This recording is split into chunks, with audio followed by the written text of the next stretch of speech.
Chers frères et sœurs en Christ, soyez les bienvenus à la méditation de la parole de Dieu de ce dimanche des Rameaux de l'année A. Ce dimanche nous amène au climax du Carême et nous célébrons deux événements. D'abord, l'entrée triomphale de notre Seigneur à Jérusalem à travers les rameaux. Et ensuite, la passion, la mort de notre Seigneur Jésus-Christ.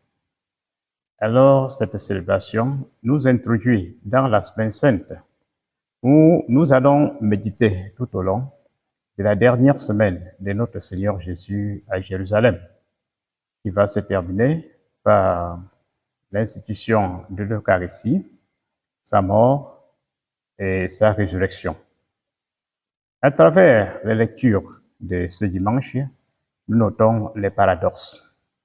Nous avons le paradoxe de la foule enthousiaste qui accueille le Seigneur à son entrée triomphale à Jérusalem avec des rameaux, va 6 jours après proclamer qu'il ne le connaît plus et se prononcer plutôt pour sa condamnation avec la véhémence en recommandant le relâchement d'un malfaiteur. Et nous avons le paradoxe dans la deuxième lecture.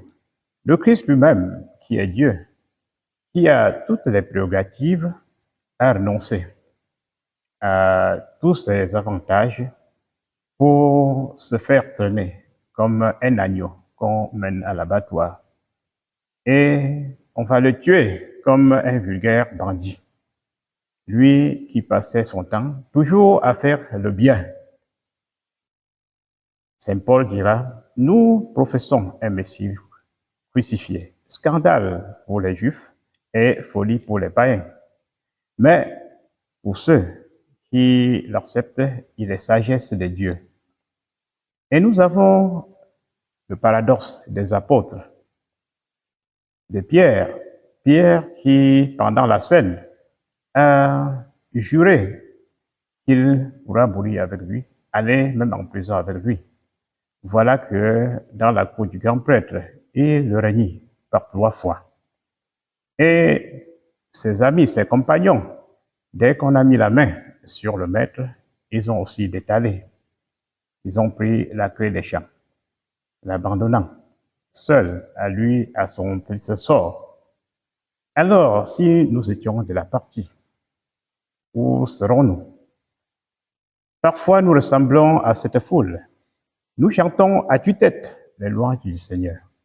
Mais peu après, nous compromettons dans des actes qui ne l'honorent pas. Nous recevons les sacrements avec enthousiasme, jurant que nous allons mettre en pratique les engagements que nous prenons pendant le baptême, la confirmation, les vœux, etc.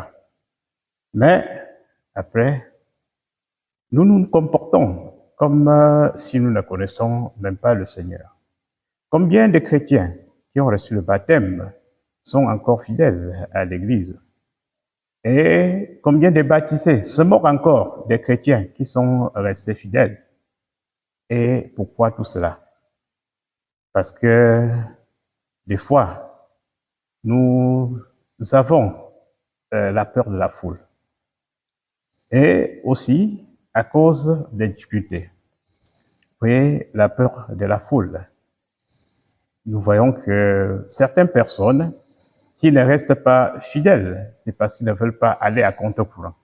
Pour rester fidèle au Seigneur, il faut parfois aller à contre-courant de la foule. Or, la foule se moque. Et la foule, parfois, vous ridiculise et vous persécute, et même peut vous mettre à mort, comme le Seigneur lui-même. Mais il y a aussi la peur de la mort ou des difficultés. L'exemple de Pierre.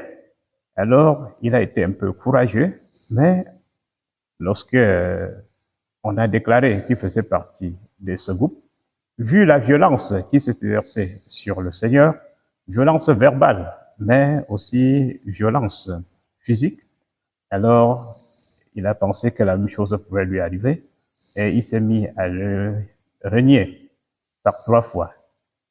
Mais lorsque le coq va chanter, il va se rappeler de ce que le Seigneur lui avait dit. Avant que le coq ne chante, tu m'auras régné 3 fois. Et il va courir pour pleurer amèrement. Alors nous aussi, quand le corps de notre conscience chante, faisons la même chose comme Pierre. Revenons au Seigneur en pleurant nos péchés. Mais tous n'ont pas abandonné le Seigneur. Il y a les saintes femmes qui l'ont suivi. Bien que expérimentant leur incapacité à le sauver ou à mettre fin au mal, alors elles ont été courageuses d'aller jusqu'au bout, constituant un exemple pour nous. Des fois, nous démissionnons devant les injustices, de dénoncer. Nous fuyons parce que nous avons peur des qu'en dira-t-on. Ces femmes nous montrent le courage que nous devions prendre.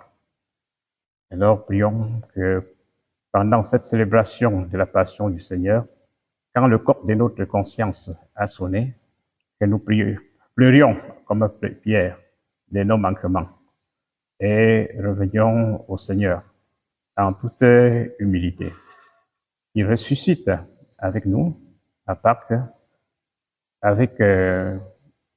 et nous avec, plein d'entrain et de courage pour recommencer. Nous vous remercions et vous donnons rendez-vous pour la Pâques.